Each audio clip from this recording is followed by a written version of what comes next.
Welcome back to SideQuest episode 40, and today we have a special guest with us, Dr. Richard Allen Bartle, PhD, who co-wrote the first virtual world MUD multi-user design in 1978, thus being at the forefront of the online gaming industry from its very inception. A former university lecturer in artificial intelligence, he is an influential writer on all aspects of the virtual world design and development.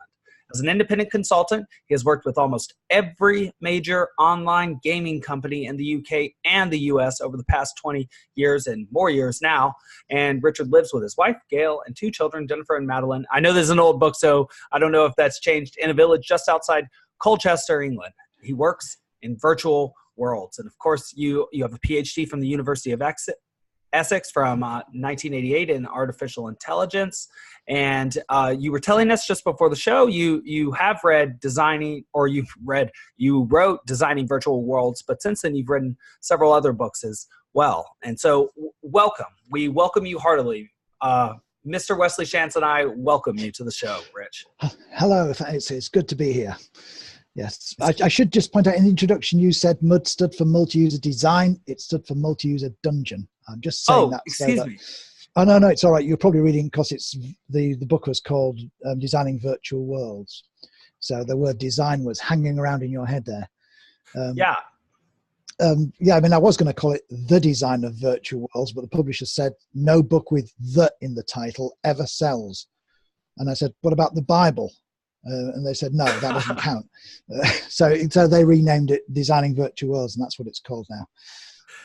That's pretty good. Yeah, Wes. Oh, your book is called The Bible for Game Designers.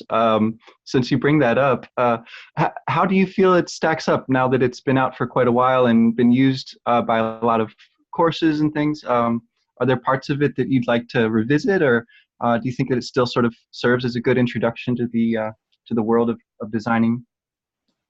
It does, but it was written in 2003, so a lot has happened since then. Like World of Warcraft's been been released, for example. Much more academic work's been done than has been done there, so that all the chapters there that are talking about MUDs as looked at from different academic perspectives. Nowadays there are many more papers, and I can't possibly read them all, but back then I had read them all, and there was a point when I'd written them all, but so it's gone out of date. Obviously it had to go out of date. I mean, it mentions computer games that are being written, like Star Wars Galaxies, which was written, they got released and ran a decade or so and then got shut down. So it is out of date there. But when I wrote it, my idea was I wanted an early reference book so that people in the future would be able to look back and see what things were like. So I was thinking with cinema, there were some early books which established the vocabulary that cinema used. And I wanted something equivalent to that for virtual worlds. And I thought, well, either I wait for someone else to do it or I do it myself. And if somebody else does it, then they might get it wrong. So I do it myself and then I'll get it wrong. So that's what I did. I wrote the book, and it still sells copies to this day, mainly on eBay, but it still sells them. Well, I'm looking forward to picking up a copy myself. And I guess just more broadly, I'd like to ask about your interest in virtual worlds and what first sparked your desire to create them and be a part of them. And then just as two tangents to that, what are some of the principles behind the effective design of a virtual world? And how have virtual worlds changed, and how have their place in our lives changed over the last 20 years or so? Okay, well, I'll start answering the first question, and then I'll have forgotten what the other two questions were, so you'll have to ask That's me. how I work too. Yeah. Right, so the first question, what was that about? Something to do with rabbits, wasn't it? Or I don't know, was it maybe artichokes? No, okay, so the first virtual world. Right, why did we write MUD? The basic reason is because we didn't like the real world.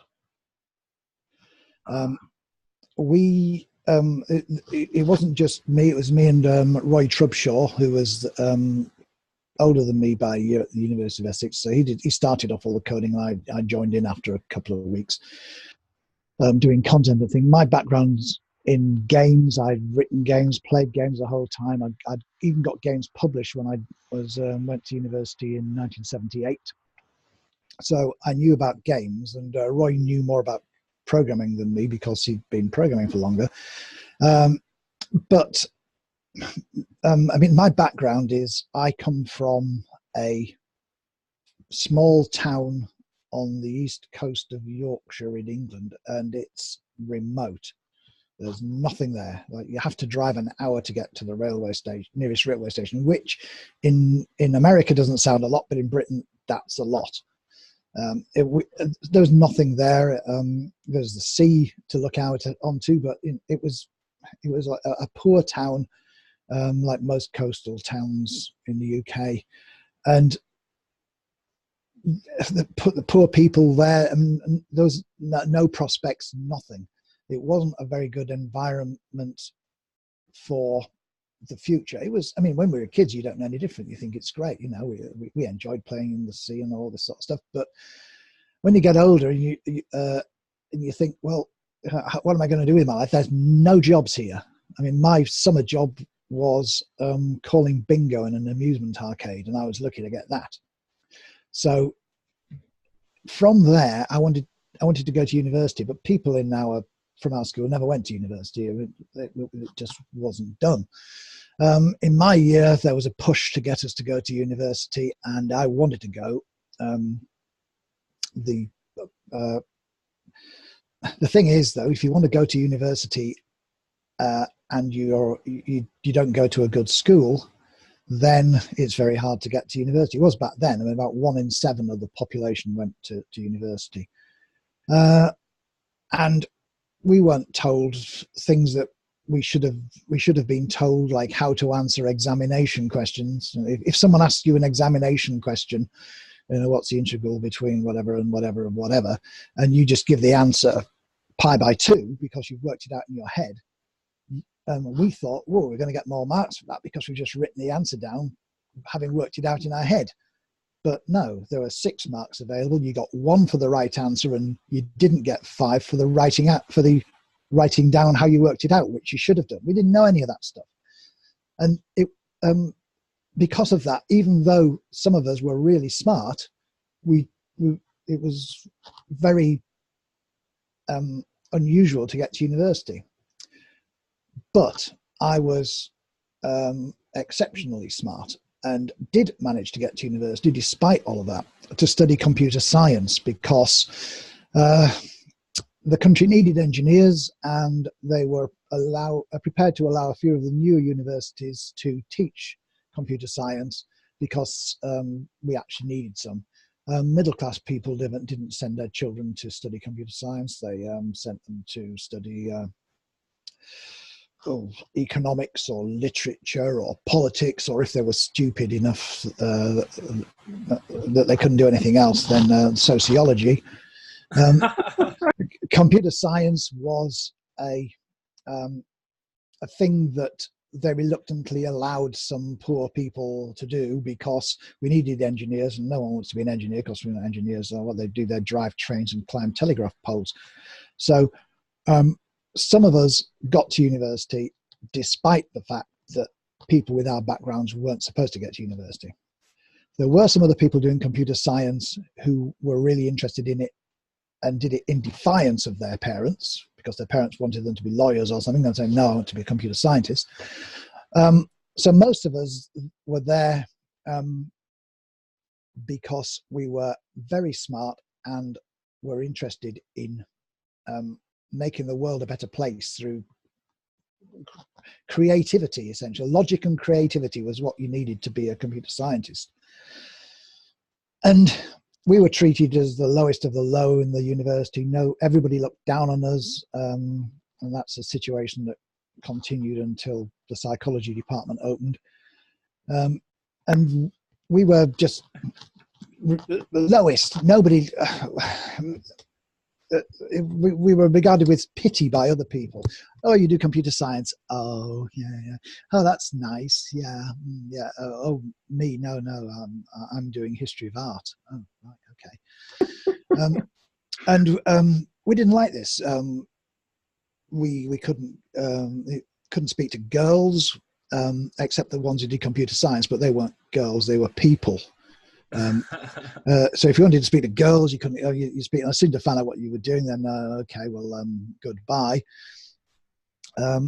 And the whole, I mean, everything was stacked against us. We did not like it. The world sucked. It was bad, and there's no way out. I mean, Britain has a class system to this day, and if you're born into the wrong class, then you're not going to get out. There are other disadvantages, like if you're born into the wrong gender, then it's a problem too. If you're born into the wrong race, then it's a problem because that can lock you into a class. But yeah, I mean, yes, sure, I might have had a 50% better chance of success than the girls at my school, but 3 in 1,000 isn't much better than 2 in 1,000. So we didn't like any of this. That we saw the world as being unjust, unfair, a dreadful place. So we wanted to make a better world. And when most people say, I want to make a better world, what they mean is they want to make the world better. We didn't. We wanted to make a better world, literally. We wanted to make, in a computer, a world that was better than the real world. A world that you could go and you'd be free to be yourself, free to be the person you wanted to be, or to find out who your real self was. Because you're not under pressure of what you look like or what your genitals are shaped like or anything. I mean, you could just be and become yourself. We wanted to make that world just to get away from the real world, just to give reality some kind of competition. That's what we wanted to do. That's what we were trying to do with Mud. And of course, being angry young, in our case, men, the fact that this was completely impractical and we'd never have enough computer power in our lifetimes to be able to do it was irrelevant. We just wanted to do it, and that's what we did. Well, you're getting me pumped up about what Wes and I... I'm sorry. I'm getting a bit pumped up myself, so I have to calm down now. No. Stay at that level because Wes is not for you. Yeah, okay. So that's basically why we created Mud. That's one of 3 different Genesis stories. That's the art Genesis story, which is the truest of them all. The craft one is basically talking about how the software that we worked on needed to be put together and how we would do it. The design one is how you go about making a world to say things to players and to communicate things to players. But the art one is, why would you do this in the first place? And that's why we did it in the first place. As you were talking about that, it made me think of this recent book and movie, Ready Player One. Are you familiar with that? Yeah. Could you kind of relate to the main character there as he lived in this kind of dystopian like motor home thing and just existed pretty much in the virtual world? It's sort of like a thought experiment of what you're describing taken to an extreme. No, it sounds like. No, it's not quite the same. Okay. Because I didn't want to play a virtual world. I wanted to make a virtual world. Oh, right. I wanted to... when you create a reality, and that's what virtual worlds are, they're self-contained realities running under with their own independent physics, that makes you a god of that reality. And there, when you make that world, you are in the making of the world, shaping all the possibilities that can happen within that world. If you're playing in a world, then you're exploring all the possibilities within that world, but there are some things that the physics of the world prevent you from doing. By making the world, I shape the physics, so I create the boundaries within which people operate. And in that sense, people who design virtual worlds are the gods of those worlds, because they're the ones who decide how the world's physics operates. And that's what, and then like the technical definition of a god is, it's someone who controls the physics of reality. Now, I wanted to be able to do that because if I was just building a world willy-nilly randomly, then yeah, I mean, I would probably just made it just like the real world, because that way people are going to get more immersed in it because they don't have to do so much thinking. But what's the point of having a world that's just like the real world? In Ready Player One, yeah, the guy's poor in the real world, in reality, but when he goes into the virtual world, well, he's still not really all that rich, is he? I mean, if everybody's in the same virtual world, they take reality in with them. And it's not separate enough. He's still a young kid in that virtual world. Yeah, he might be advancing based on the strength of his character and so on, but there are plenty of people there who are immensely wealthy and who are buying their way to things because they've got the wealth that they brought in from the real world, and that's not really independent. You want the ideal is for the virtual world to be a separate space, so that when you meet someone in the virtual world, that's the person you're meeting. It's not the person in the real world acting in the virtual world, using the character as a conduit, just adding a level of indirection between you speaking. No, that's the person that you should be speaking to. That's what I wanted. So it's not quite the same as Ready Player One. The virtual world that was created there, it doesn't have any of the problems that they would have had they made that world in reality. And there's no gold farmers or anything like that there for a start. But you would have got that in a real world. If we'd have made a virtual world like that one, then there would be people in there trying to make money of value in the real world, because reality always wins. I didn't want reality to win. Well, I love that. And that your story, as it takes shape, reminds me less of Ready Player One at this point and more of, say, the story of Dr. Robert Ford or his partner Arnold in HBO's prestige drama Westworld. Mm-hmm. He is also a shaper of a world. Yeah. And just something interesting that the show's creators have him say, which I would like to check with a real creator of worlds about, is he says that his goal was to give something like maximal freedom. There were 100 original narratives and storylines, and 50 were good and 50 were evil, and the good ones were totally pushed to the side. And something very interesting that Wes and I talked about last night, talking about Harry Potter and the Order, or excuse me, and the fourth one, not the Order of the Phoenix, but the Goblet of Fire, was that Dumbledore, who is the figure of God in Harry Potter, is our thesis, turns away from the Slytherins when they don't clap for Harry, that he sort of allows them their conceit to be dark, like Robert Ford allows these people in Westworld to do as they want. And so I just want to dig into that question of what is your goal, your ultimate goal in providing a virtual space? So you say you want people to be who it is that they most are. So does that mean maximal freedom of expression, that they are freer? No. Maximum freedom of expression is having the freedom to express doesn't mean you've got anything to express. The thing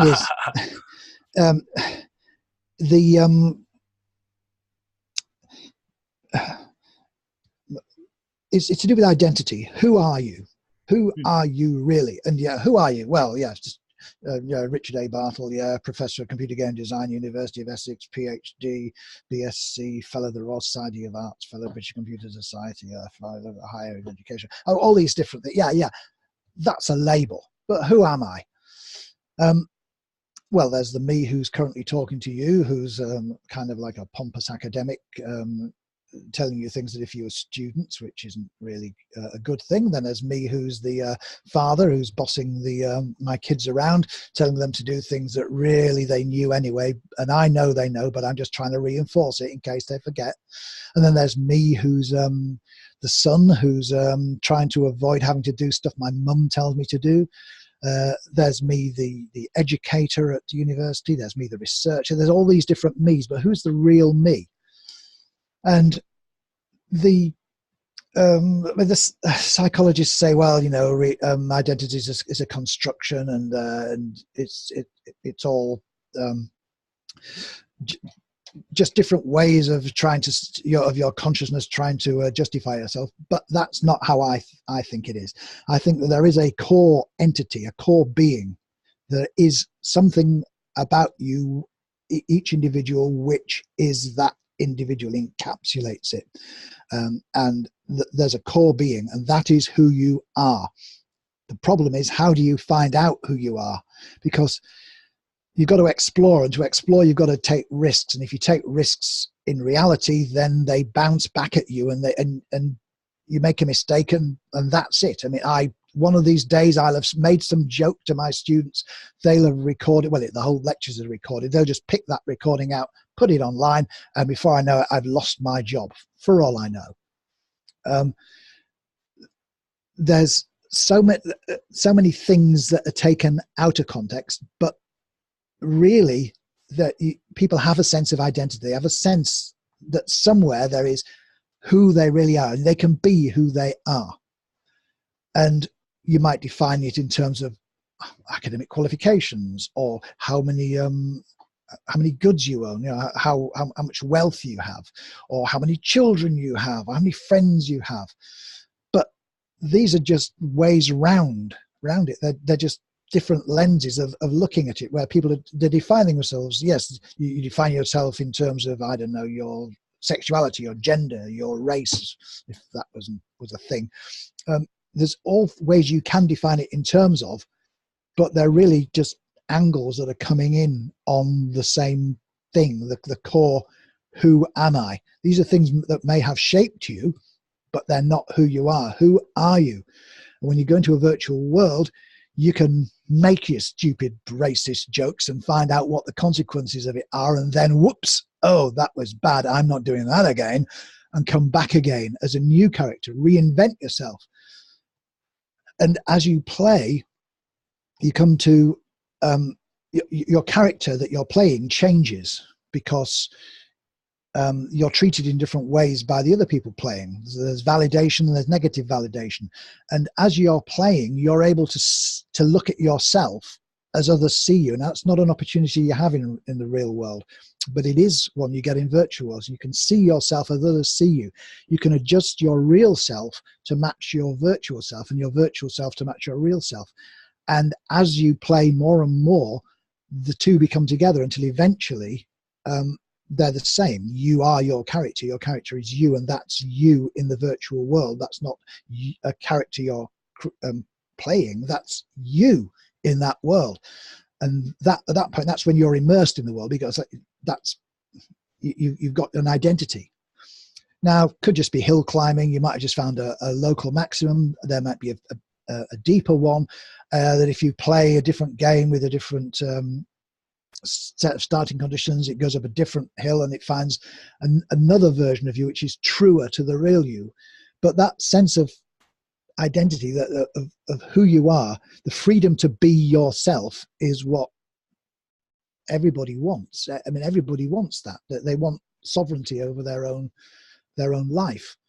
And if you can achieve that through play, then well, why wouldn't you? I mean, that's what you want. That's what we were trying to create. Now, I'm able to articulate it far better now than I could at the time. At the time, Roy and I, we didn't really discuss it. We just knew what we wanted, and we wanted the same thing. And we knew that each other were thinking the same way, and we never really just discussed the philosophy of it. We just went for it. And now, yes, of course, now I've read enough academic papers that I can use all the hero's journey stuff and everything, explain all this. But ultimately, it was all I wanted was for people to be able to be and become themselves, and that's why we created Mud. If you look at other genres, there are different paths to do it. There are different resonances that you can do. There's story resonances and so on.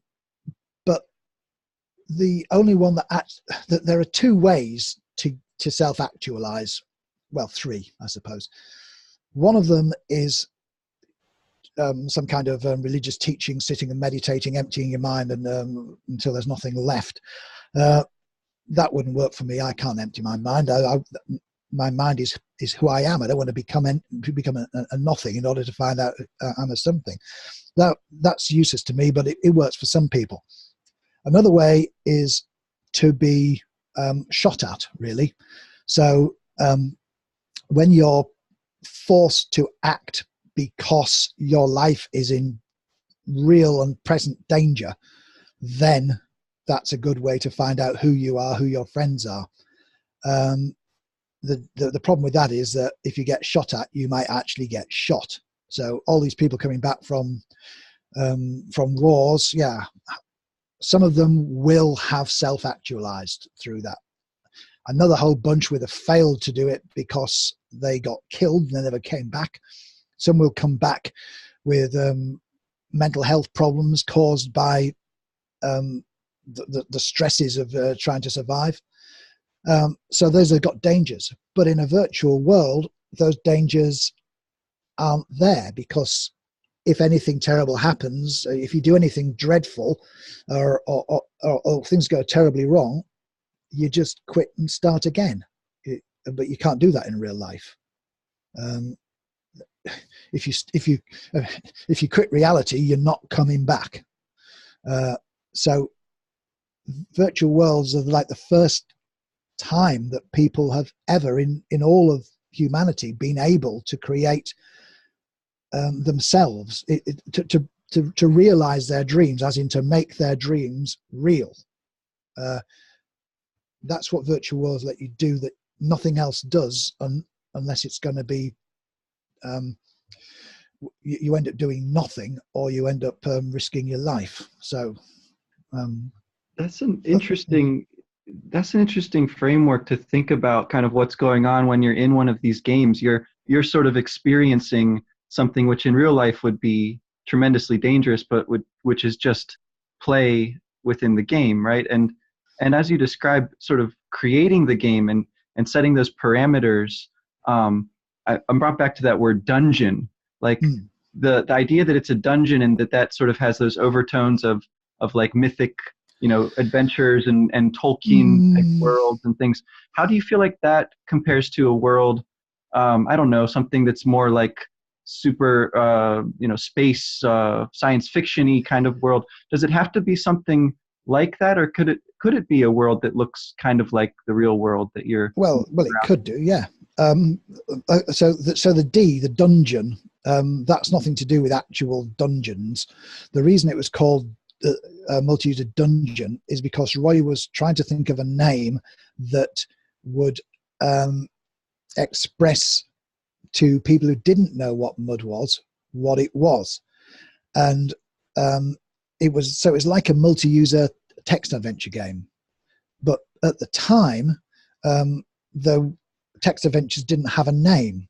The best one was Zork, which had come out recently, and it had been ported into Fortran under the name Dungeon. So Roy thought that the genre of games would be called dungeons after Zork. So he called it multi-user dungeon, meaning it's like like these single player games, but it's multiplayer. That's why he called it. I mean, he knew it wasn't the same thing. There's a category difference between the two, but in order to have a name that helped explain what it was, that's why he called it MUD. And of course, it was an acronym that made a word, so that was pretty good. Anyway, in the end, it turned out that these games didn't get called dungeons. They didn't get called Zorks. They got called adventures. So that didn't work out. But that's where the D came from. Now, the reason that MUD went with what today we would call fantasy. Okay, so there wasn't really much of a fantasy genre back then. There weren't many books in the area. There were ones. There was Tolkien, obviously. There was the Conan ones by Robert E. Howard. There were Fritz Leiber's book. There was a few by Anne McCaffrey, that sort of fantasy kind of world, but there weren't many at all. And when it fell to me to decide what the genre for Mud was going to be, and I had a number of options. I quite liked the France in the era of the French Three Musketeers. I quite liked the world of the stories of Scheherazade, the 1001 Nights. Quite liked Camelot, that period. I also liked Escaping from Prisoner of War Camp, because that's got a definite end to it. But what I eventually went with was English folklore, which is nowadays we would call that fantasy. But for me, it was folklore, and it was folklore which I knew because my mother used to tell me stories that she'd made up. So I felt comfortable with that. And the thing about fairy tales, if you like, is people know them, so they know sort of what to expect, but they don't know exactly what to expect. So you get this sense of disquiet, this ever-present could be dangerous.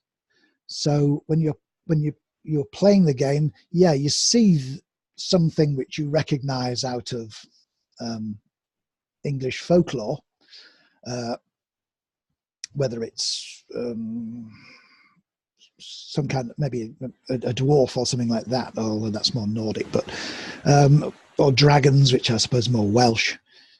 But these things which people you've got a sense of what they are, but you don't know exactly what this one's going to be like. So you have this disquiet about it.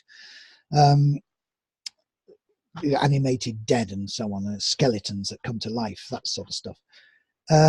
And that ultimately became called fantasy because that's where Tolkien got his inspiration from, the same things. I mean, obviously, he's much better read on it than I am. And I am, rather than certainly more than I was at the time. So the reason it's like Mud's is a Tolkien-esque world isn't because I read Lord of the Rings 3 times in my teens, although I did. It's because his sources were the same as mine, or should I say, my sources were the same as his, which is the folk knowledge of the country. And the reason I went with that is because it had this sense of disquiet in it, this sense of knowing but not knowing, things resonating at times but dissonance at times, because that's what I wanted to reflect, the individual playing the game. Some of the things they'd be doing would be resonating with their character, and some of the things that would be dissonant. The character would be doing things which made a bad tune. So I wanted that resonance dissonance thing, and I took that to the game design because I wanted the game to reflect it.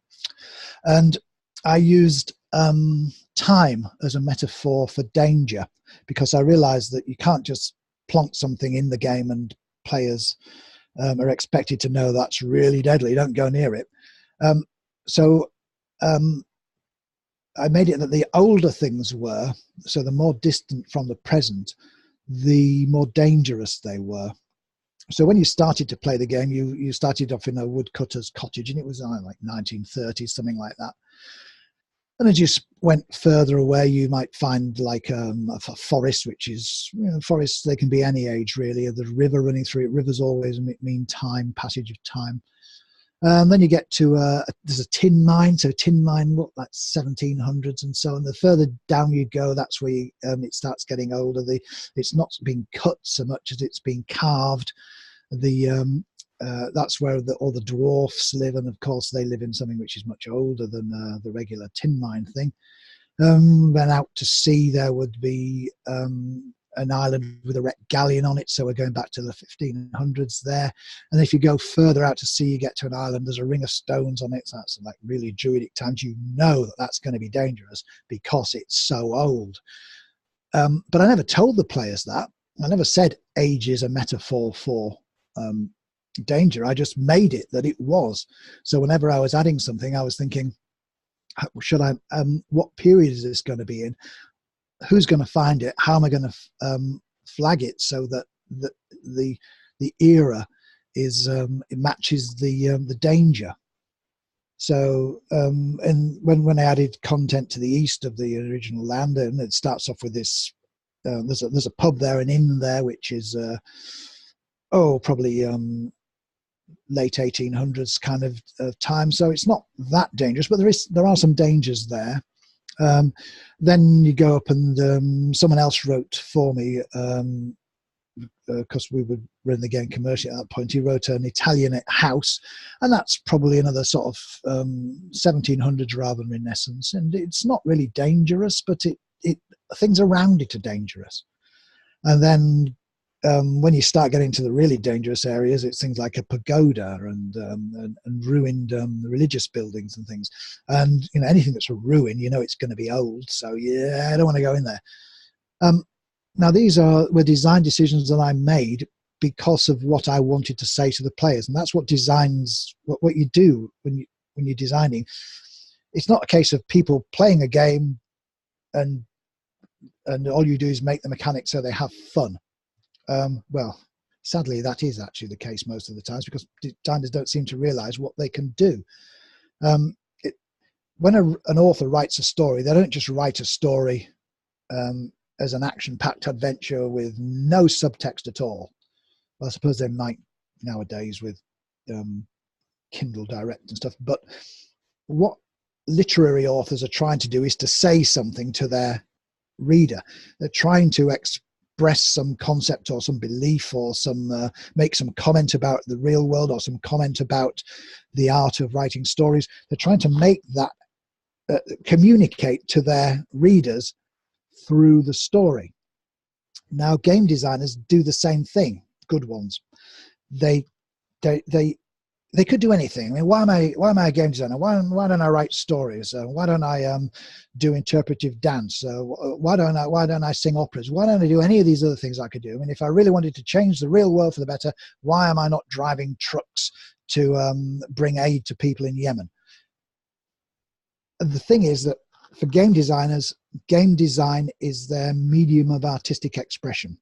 They can say things through games, in particular through the gameplay, that they can't say any other way. So the gameplay is what carries the load of the game, because gameplay is the only thing that games have got that nothing else has got. So you're speaking to players in terms of systems. Now, in Mud, the system that I and Roy were making was essentially, you can do what you like in this game, but there will be consequences. The consequences of your actions will reflect back on you. If you go around killing other players, and this was a game with permadeath and open world PvP, then sure, you can do that, but do not expect your character to live very long, because sooner or later, someone is going to take that character down, and you are not going to like it. You are not going to survive. And if you keep bringing that character back, it will be smashed every single time, because you are offending the world. And so from that, people will learn the lesson that, yeah, it may be fun to be a jerk, but it's not a long-term strategy for survival. And that was being carried, that message was being carried through the gameplay. That's one of the things that we're consciously doing, was making this message pass through the gameplay. But yeah, that's excellent, because one of the hypotheses that we've been working with is that part of the role of a game is to help a human develop their level of consciousness, and to go from, say, more of a subjective particular level, like that hometown place that in so many RPGs and in Mud you start in, to a more objective, fuller range of consciousness, where eventually you say, fight the principle of all evil at the end, and thus fully understand yourself in your reality by fully living out a narrative within reality. And so as you learn about the world, you learn about yourself. And so I wanted to ask you, to what extent that too was, is that just saying exactly what it is you've been saying about the purpose of creating this world? And I I just also was very interested in why it seemed natural to you to, as you progress from your home, you go from the present deeper into the past. It recalls to me the dream that Carl Jung had that made him sort of split from Freud, where he was going down from one level to another in a house, and he went from like Switzerland in the 20th century down to like 17th century France, down to the Middle Ages, and down into like sort of a paleontology, or like a dinosaur level area. And he understood that that meant that the psyche was built up from the ground up, sort of like a computer. And I wonder to what extent you would agree with or disagree with the notion that part of what a game does is help you to boot up your consciousness in that way, to go from the strictly subjective to the objective, to go from your personal situation in which you find yourself to understanding some of the major principles of the world and some of the forces that shape it, potentially good and evil being the ultimate ones. Yeah, I mean, it depends on the game, obviously, like it depends on the book or the movie or whatever. My aim was to strip away the unnecessary, the things that the chains, if you like, that are holding you down, that are forcing you to move in a particular way, and allow you to move in any way you want, to find out where the right place for you is. And yes, people find out who they are, and it turns out that some of them really are jerks, and you don't want them around there. But at least they know they're jerks. But the thing about the past, yeah, that is interesting. Because if you do, I mean, I wasn't aware of the Jung thing. I'm not that well read. But if you do, you see, the thing about going backwards in time and becoming more dangerous is because you're removing the modern protections. You're removing the defenses that have been built up. Some of those defenses are physical defenses, but some of them are social defenses, and I suppose you could argue psychological ones. But I don't know enough about that to make that assertion. But some of the defenses that you're removing are ones that are in place, and they're holding you in position. It's as if the defense is a prison. I've put myself behind these walls in order not to be harmed. If you go back in time, the walls aren't there anymore, so you can be harmed. But you might, first of all, harming doesn't necessarily matter because you can come back, but or as a different person you can come back. But through that kind of I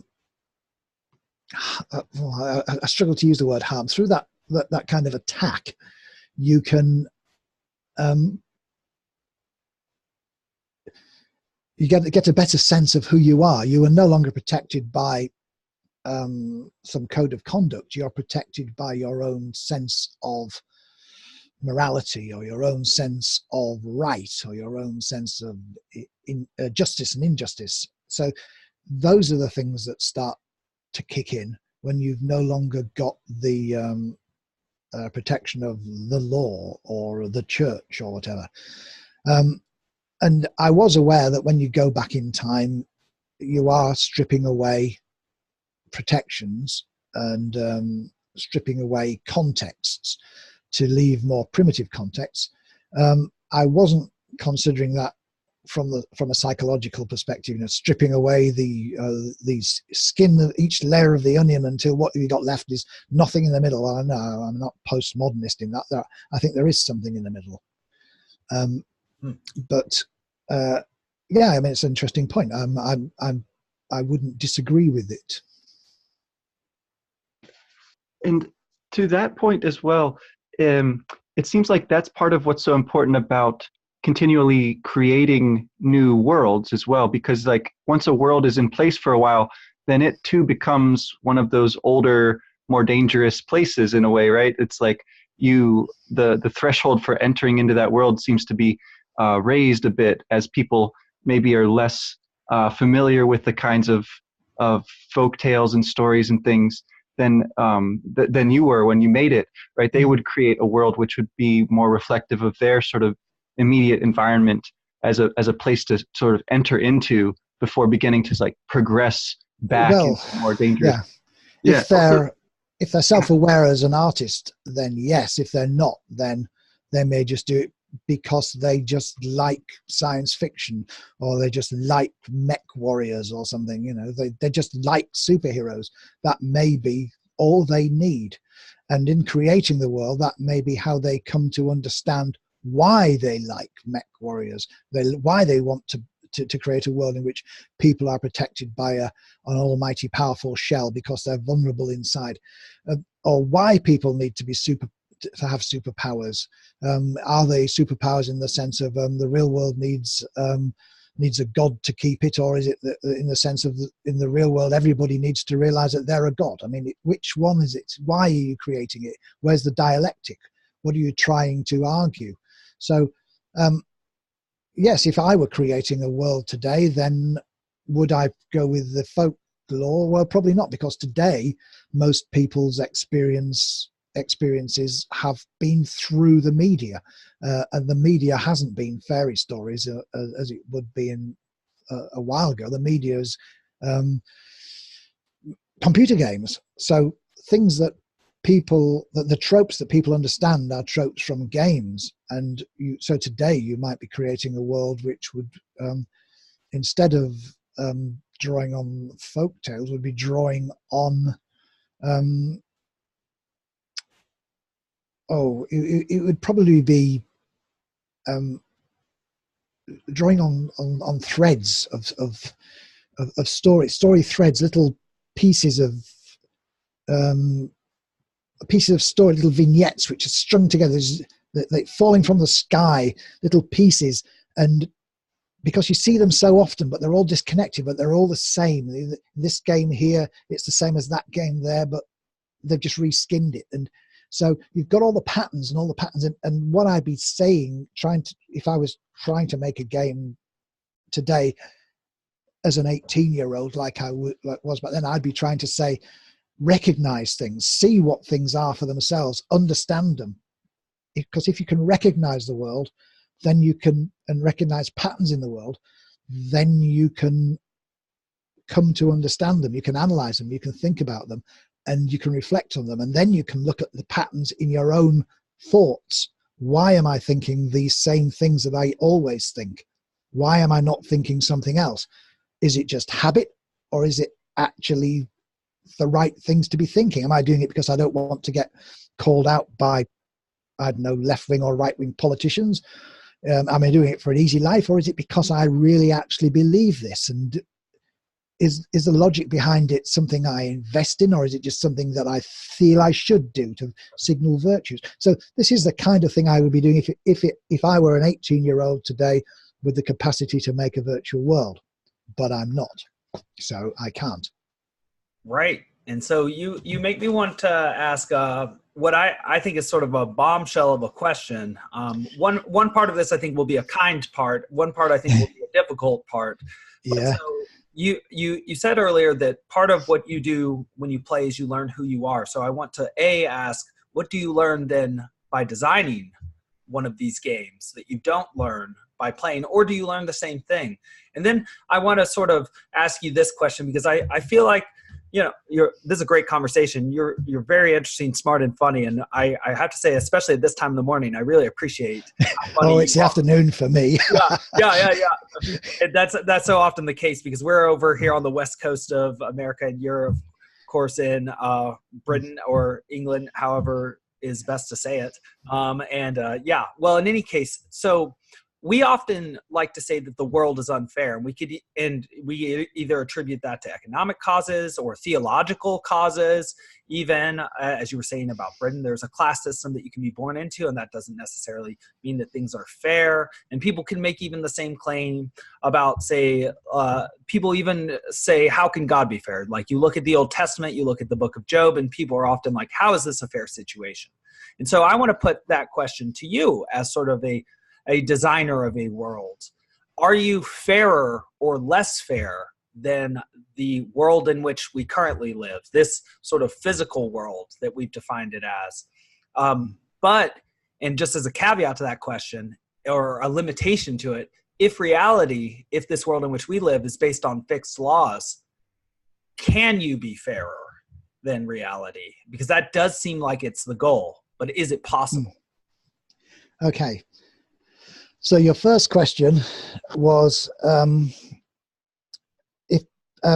do designers come to know themselves? And the hero's journey, if you like, for designers is in the creation of the world. So the designers come to understand themselves through the act of creating the world. Through the act of creating it and observing how it's played, they come to understand themselves. So if you're making in general, if you're making a work of art, you know what the vocabulary is, so you know what the words are, and then you use the artwork to say something to the consumer of the artwork. So if it's a painting, you know what the symbols mean, and you do the painting, and then the consumer looks at the painting and divines what it is that you're trying to say. And you, through making the painting, are trying to figure out what it is you're trying to say. And the painting is what you've actually said. This is what I've said. It's not in text, because if it was in text, then I wouldn't need to do the painting. I'd just tell you. Why do you write poetry? Well, I write poetry so that I can tell people what I think. If I could just say it in words, I wouldn't have to write poetry. I mean, it's the artwork is what you are trying to communicate. And in the creation of the artwork, you are having to go through some form of understanding what you want to say, but not as words, as the art form. So in games, when you're designing a game and you're putting something into the gameplay, well, there are many things you can put into the gameplay, and ultimately at some point it's going to come down to, you could have done this, you could have done that, both are equally well. Why did you do that one? And you have to say, I did that one because that's just how it has to be. I don't know why it has to be, but if it's not that way, it's not right. So game designers come to know themselves much the same as other artists do, which is through the creating of their art. That's the game designers who are creating for art. But most designers these days start off by players. So they play games, and then through playing the games, they think this game could be improved. That could be better. And so they make they start thinking about designing or making games which are ones that they would like to play. And after a while, the shift comes from wanting games that they want to play to wanting to write games that people would want to play. Not just, obviously, if you make a game that you want to play, at least one person's going to like it. But if you make a game that lots of people want to play, or maybe not lots of people, but not necessarily you're making the game because you're enjoying the creative aspect of making the game. That's a shift from being a player as designer to being a designer. And then as you learn the basic craft of design, eventually you come along and you'll start to express things to the players through your design. But ultimately, why are you designing games? Did you just fall into it? Did it happen by accident? Are you some accomplished artist in another field and you're looking for new challenges? Are you doing it because the government told you to do it? Well, ultimately, you're a designer because you're a designer. I mean, that's who you are. That's the reason you are a game designer, is because you are a game designer. That's the answer to the question. So you have to work your way through to get to the end to find out why you do that. And the answer is because that's how I speak, through the processes, through the interactions, through, in some sense, sometimes it would through the fiction, sometimes it might be through the music, but ultimately it's through the gameplay. That's what the game designers is. They are people who talk through games. So there's sort of my answer to the first part of the question. Now you asked the second question, and this was to do with whether we've made a world better than the real world. Well, yeah. The thing is, okay, I'm actually working on a book at the moment. Well, not right at the moment. Obviously, I'm speaking to you on the call, but I'm working on a book. Finished the first draft, gave it to my daughter. She gave it back and said, rewrite this entire book. So that'll be what I'll be doing. But basically the way it works is like this. Okay, so we are making realities, and we're the gods of those realities. So we're making these realities, and we make them as better places. We want them to be better places. This world's no good. I want a better world, so I'm going to make a reality which is better. That's why we make them. We want them to be better than the current one. We take things out of the real world that we don't need, and we add things into them which we do want, but you can't do in the real world. Well, I keep calling it the real world, but I should really just call it reality, because is it any more real than a virtual world from the perspective of an inhabitant of that virtual world? So we create these worlds, and let's say we make these worlds, and we put the non-player characters in there, and we add a bit of artificial intelligence to them, make them a bit clever. After a while, we can make them very clever. We could make them as clever as we are. I mean, do you want 500 years? Do you want 5,000? Do you want 500,000 years? We can make them as clever as us. We could make them cleverer than us, because we've got computers. And we can create a world full of people who are really smart. But that gives us a whole bunch of issues. Like, well, are we going to kill them? Or are we just going to let them live forever? Because if we define the parameters of the world, then it's up to us to decide whether each being that lives in that world lives forever, or if it's going to decay and die. If it does decay and die, what are we going to do? Well, just bits in the database, disappear, off they go. Or are we going to store them somehow so that we could bring them back later on if we wanted to? What if the world costing us a bit of money, we want to switch it off? Are we going to switch it off? If we switch it off, we just killed every living thing in that world, which we've created. They wouldn't have existed if we hadn't created them, but having created them, we've created sapient beings. Should we switch it off? Is it enough that we just save it so that in the future they could, in theory, we could reboot the whole world and they wouldn't know any different because it would be seamless to them? And then so we have to make these decisions about that world and how we're going to treat it. Now, we've been making these worlds for 40 years, and so we know something about what you can and can't implement. We know some things that are easy to implement and some things that are not easy to implement. We know some things that you would do it this way, you wouldn't do it that way. That is a stupid, bad way. No, don't let anybody overwrite the code, things like that. So by looking at virtual worlds, we've now got some design principles. How do you make a reality? This is how you make a reality. But then we can say, how about if instead of looking at us as the gods of the non-player characters world, what if we're the non-player characters and the people who are the gods of a higher reality who made this reality? What can we say about them? Well, there are some things that are quite clear. The people who live in the non-player characters in a virtual world know nothing about us. They don't know. If I put intelligent people into mud, they wouldn't know that it was me who did it. They wouldn't know there were two people who did it. They would look around themselves. They might think no one did it. I mean, that would be the sensible thing to do.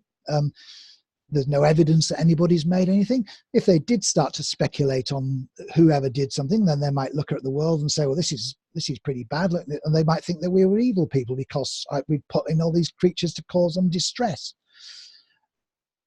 So they would be making suggestions about us, which we know nothing about. They know nothing about us. So they're just speculating. Likewise, what do we know about a higher reality? We know nothing. We've got no access to that reality. That reality would have access to us, but we have no access to that reality. So we're just conjecturing. Now, if in our virtual world, a player from our reality went into that world and started telling everybody, well, actually, this game world's, you're living in a world that was created by these couple of guys, Trubshaw and Bartle, and they did all these things. They're really good, really cool. You like them. They could tell you, they could tell those players anything. So that the player could tell those non-player characters anything. They could be telling the truth. They could just be making it up. They could say, this world, it was made by this guy called Brian, and he's a really cool guy. And when you die, you get to go to his world, and it's a wonderful world. It's a world of dancing girls and people who've got furry tongues. I mean, you can say anything, and they've got no way of knowing whether it's true or false. It's just a case of, do they believe or not? Do they have faith in what this non-player character has said to them or not? And it's the same thing that we have here.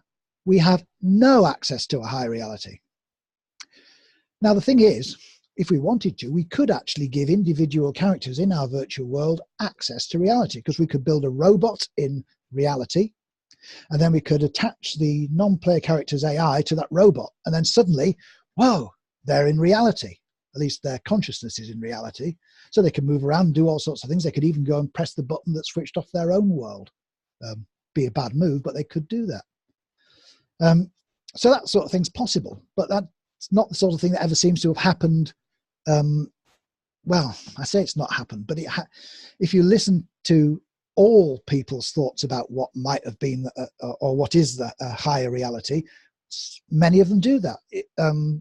Ancient Greek myth, plenty of people go up to Mount Olympus, plenty of people go down to Hades and come back to our world. If you look at Nordic myths, people are always going up to Yggdrasil and then going out to some other world and then coming back again. I mean, it happens all the time. So what we have in what you might call the Abrahamic religions is different to what you get in other religions. And some of those make sense in a virtual world capacity. In other words, we can explain how that would work, how it would be implemented. And other ones, you can't really explain how they'd be implemented. I mean, the ancient Egyptian story of Ptah, he willed himself and the world into being at the same time. Well, that means that if he makes any changes to that world, he's changing himself, because the world is him. So if he moves in the slightest, he's changing the world. So that's probably why he's dead, because he ain't gonna move. So by looking at what we know about implementation of worlds, we can figure out how different cultural perspectives on how the world was created came about. But it's more than that, because we can now, if we've devised ethical codes that we're going to apply for dealing with our non-player characters, then we can look and say, well, what about the people who may or may not live in the higher reality? What ethical codes do they have looking around here? And you think, well, some of these things, pretty bad ideas. You know, that the one that people would usually cite is the one about wasps burying their larvae into living creatures to eat them from the inside out, and things making children blind and things. Those aren't really the sort of things that we would put in a virtual world. If we did, or if they arose by accident, we'd probably want to take them out if we spotted it. If we didn't spot it, well, obviously we wouldn't take them out, but then we're not really we'd be omnipotent, but we wouldn't be omnipresent. We wouldn't know it was happening. So there's lots of things like that our knowledge of what we would do to a reality we create, we can now conjecture about anybody who created the reality in which we live in. another thing we could say is, if I'm making a world because I want people to play this world, then obviously I want it to be better than the real world, because if it's not better than the real world, people just stay in the real world rather than playing my game world. So I want my game world to be better than reality. Now, that's not the only reason for creating a reality. There are other reasons, academic reasons, experimental reasons, playing with code reasons, but that's the reason I did it. That being the case, then, you don't want to die and go to heaven, because heaven's worse than reality, because the people in heaven made reality to be better than heaven. So, okay, well, that doesn't really fit. Then maybe then if reality had been created, it's for another reason. Maybe it's for commercial reasons. That's the main reasons we have virtual worlds today. People have made it so they can make money. So for all we know, in this world, we're worshipping deities from a higher reality who only made the game to make money. But then again, there may not be a higher reality. This might be the highest reality. I mean, I'm not going to insist on any arguments one way or the other, but the thing is that by looking at the relationship between the real and the virtual, it enables you to look at the real and the meta real, if you like, the higher real. And this means that reality creation suddenly becomes more available as an experimental subject. So the joke in the past used to be where the mathematician says to the university, look, you can't cut our funding because we're the least expensive department in the university. All I need is a piece of paper, a pencil, and a waste paper basket. And then the theologian says, no, we are the least expensive because we don't need the waste paper basket. Now, the thing is that with if the theologians can actually do experiments, if they can now create a reality and suddenly they find themselves as gods, that really crystallizes their thoughts. Now, is it even moral to create such a world? And then you get into the philosophy of what you were essentially asking in your question. Is it right to create a world? Could you create a world better than the current one? Well, that'd certainly be a good symposium topic. Perhaps someday we can produce such a symposium, the ethics of creation of virtual worlds. Well, there are two arguments to it. One of them says you should not create a world because that's hubris. You're attempting to put yourself in the position of a god. You are not a god, and by creating a world that's taking on the aspects of a god, but really you're not. The worlds you're creating are part of reality. They're not separate from reality. You're just trying to separate them. So you should not do that. But the other side says, no. Creating worlds is what you must do, because God or whoever it is, let's go with the Abrahamic one, created people in his own image. He is able to create realities. Therefore, by creating realities, you are taking the final step that makes you, humans, be the people you really should be. You are meant to be in God's image, and by creating worlds, you finally become gods yourself, and that's what you are supposed to do. So you've got this, on the one side sense, it's like sacrament, on the other sense, it's blasphemy, and it depends which attitude you want to take as to which one it is. So there are two. That isn't my argument. That argument came from a book I read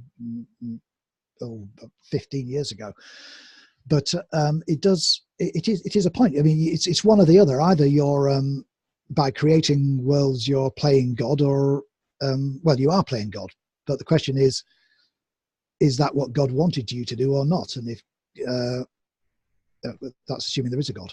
Well, and the answer to that question is up to the individual and probably the lynch mobs. Well, I think we've really gotten to the heights and the depths in this conversation, which is where we're always aiming to get to. And so I'm sorry that I don't have more time today to explore this, but and I'll let Wes on here in a second, but this has been one of, I think, our best conversations. It's been an excellent conversation. Well, you say conversation, but I think it's me who's been mainly talking. I haven't really let you get a word in edgeways, I'm afraid. I'm sorry about that. It's probably because I'm more awake than you. Yeah, we have you on to learn from you. Yeah. Yeah, thanks so much for your time. We really appreciate it. We'd love to have you back on and kind of pick up here with, the existence of God and the implications for that. So thanks so much. Happy to oblige, yes. Yeah, and we can't wait to hear what your daughter's criticisms of the second draft of the book are. Just throw it in the trash can at this point, or write it, choose another topic. No, it's not the topic, it's the structure of the book, yes. Okay. Yeah, I'll be working on that with some students today on a much smaller scale. The essence is good, but the institution is corrupt. So we're going to have to fix that up. But this has been very enlightening, and we have you have such a wealth of information. You're like a treasure chest times 1,000 in a virtual world, and so we're going to have to keep coming back to you as often as really you have time for. Because yes, like Wes was saying, this has been wonderful, and we hope to have you back on. And we really, really, really appreciate your time. Thank you very much. Happy to come. Thanks for having me. All right. Well, until next time, thank you very much. Take care. Thanks.